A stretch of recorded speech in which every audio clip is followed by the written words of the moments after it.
I've been lonely for a long time, especially if you work in this business. I'm sure you could attest. You get to a certain level where it's hard to make friends anymore. There used to be a time, real friends. It used to be a time when I was young, and you could just go up to anybody and be like, "Hey, you want to be friends?" Yeah. Like when you were young and like 4 years old, I remember like running upstairs on all fours. Those times, like the innocent times, and that goes away pretty quick. And I've been in this for a long time, so I really started doing that performance work as sort of a way to humanize myself and make friends. It really started there. I'm human. I'm quite fallible. I think that is the narrative that's out there. And, I'm just pushing forward and trying to like do things like this and stay true to like things that serve. And really, I'm just trying to like be of benefit, maximum benefit, maximum service. You want an actor who opens up, but you also want somebody that pulls you in. And what pulls you in is mystery. So I'm not trying to like unveil the mask or anything like that. I think not wearing a mask is actually more mysterious. Like transparency is the new punk rock. I think sincerity and transparency is the new punk rock. You got little X coming in. It's like, people got masks and facades and caricatures that they try to put you in a box. Like we were talking about. So when you're not in the box, people don't know how to deal with you. I think my mystery serves me.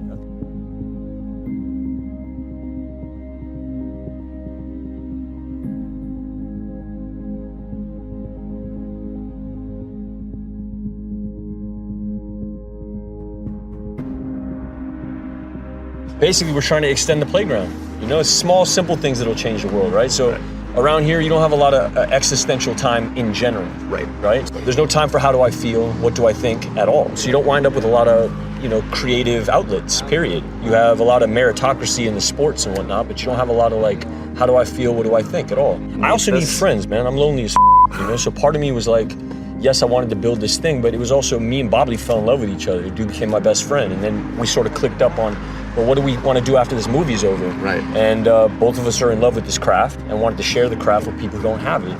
I'm from a different part of Los Angeles than Bobby. Bobby's from South Central. I'm from Echo Park before it was cute. And we never had opportunities, like Boys and Girls Club, YMCA, just the first outlets we ever had. Right. We couldn't afford to go to Strasberg Stanislavski School. There was no college on the agenda. I knew at 10 years old I wasn't going to school. That's why I became an actor. It was like, you need to hustle now because we're broke. And most everybody in my class is from the same kind of upbringing. Yeah. And we're trying to impart some of the luck and wisdom that we've received over the time that we've been doing this on the people who are involved in our... I don't think criticism is bad. Like I said, like with this theater group, I show up and like social media dissipates when you see like 250 people in the room really reaching for something. Right. We actually get off the internet, get together and connect. I heard that. And bond. Yeah, see connection. Each other, what's in the room. That's what the internet was built on. What drew us all to that social media was this longing for connection. And so I'm really, with the performance art and this theater space, is we've been trying to like bring that connection off the internet and actualize it in front of you. And I have a lot of that in my life, a lot of connection, which keeps me grounded and keeps me feeling loved. If you put your hand out, right? Do this with me. Okay. Put your hand out. You're looking at your hand. Yeah.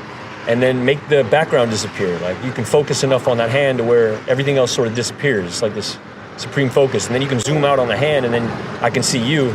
You can start playing with your focus that way. I don't know if that's like a good analogy of what even Stevens gave me, but it freed me up in front of cameras. Yeah. It took away the fear of being in front of a camera. It made a camera my friend. It was like recess. It was like a playground. It was really like a sandbox, and we had a great time, and I had a great time. Nothing but love for Nothing those but early love. It's also, I got to meet my father again. My dad was in jail, got out of jail. We weren't spending a lot of time together, and then when he got out of jail, we moved in a motel in Playa del Rey next to the Fox Hills Mall, and we're living there for 4 years, and that's how I got to know my dad. Wow. So it was like Rent-A-Dad, which is really what Honey Boy is about. Yeah, I mean, my dad was a heroin junkie, I didn't touch heroin. Yeah.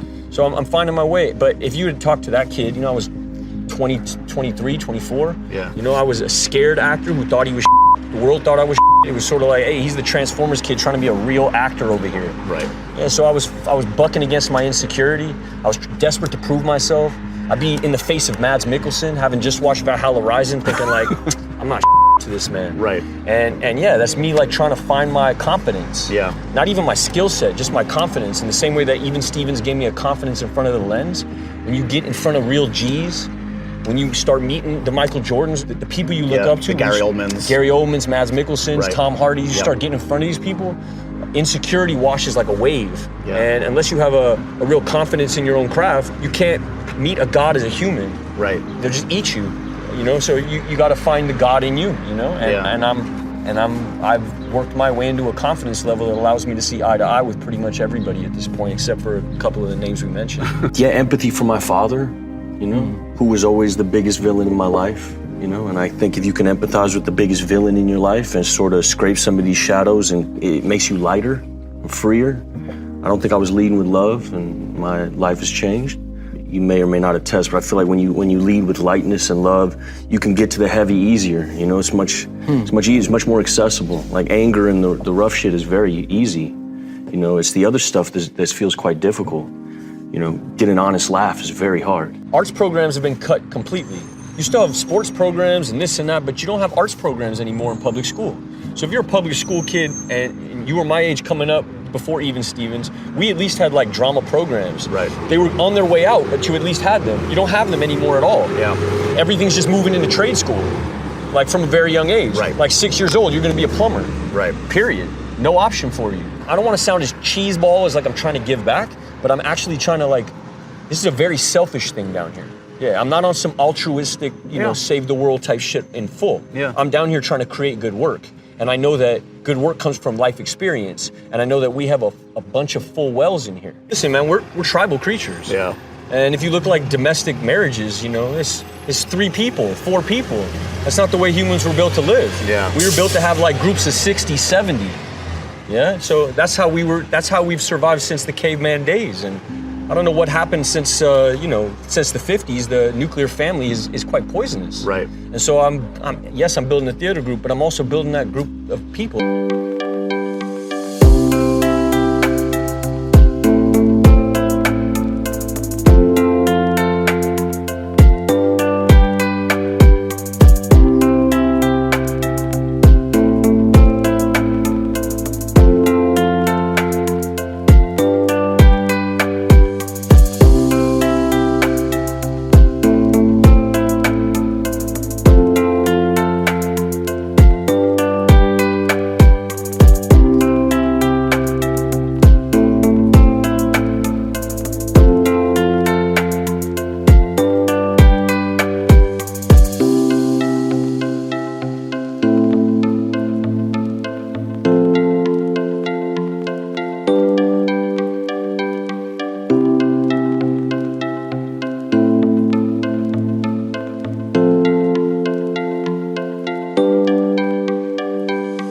That I need in my life. It's a family. It's not, I don't pick roles based on like who's producing the movie. Yeah. No, no way. I was doing studio films for a while and lost my sensibilities and my connection to the material. Studio films in general, when you have to make a movie for a big general audience, you have to be less specific. Right. And the less specific you are, the less meat you have to chew on. Right. The less meat you have to chew on, the less interesting it is for the actor. Right. So I'm not gonna shit on nothing, but yeah, I've just found my way to, 1, survive, Yep.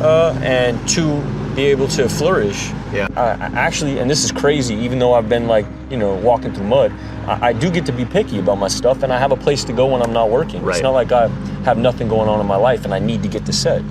You know, I'm not broke, I'm not strapped for cash, I'm not strapped for creativity. I mean, I have like my little domain. The world had been handed to me on a silver platter. Right. I did not know why. I could not sit back and go, ooh, it's because I had done all this work in school or in, it was just sort of handed to me. And Right. I had a hard time coming to terms with that.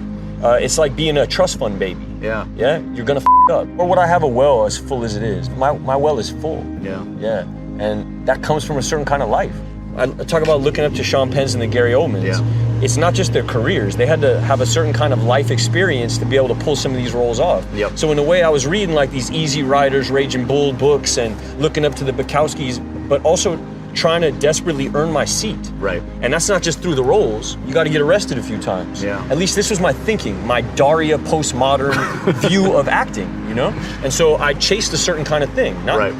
I'm not saying every up was conscious. Sure. But I wasn't not conscious of it. Right. Yeah. And so I would get arrested. It'd be the times where my dad would be like, apple doesn't fall far from the tree, huh, son? It wasn't like Transformers did that for me. Right. It's not like I made Transformers and my dad's like, yeah, you and me, we're the same. We're built the same, you know? It wasn't like that. Sean Penn's and the Gary Oldmans, they didn't give a about my Transformers. They cared about my human.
now when I get around them, there is this connection on a certain level that comes from a certain kind of lifestyle. I'm not saying that this is the way it needed to be. No, I'm just saying this is what it was. You know, I was totally lost and like quite apathetic to my whole craft and my life. Yeah. And walked into therapy with a Sam Shepard. Sam Shepard plays, and Sam Shepard had just died, and I hadn't talked to my dad in like something like 6 years, and I had no creative friends. Really like bottom barrel for me, which is what I needed. You know? I wasn't gonna stop doing what I was doing until that happened to me. Some people are just really stubborn. I'm one of those.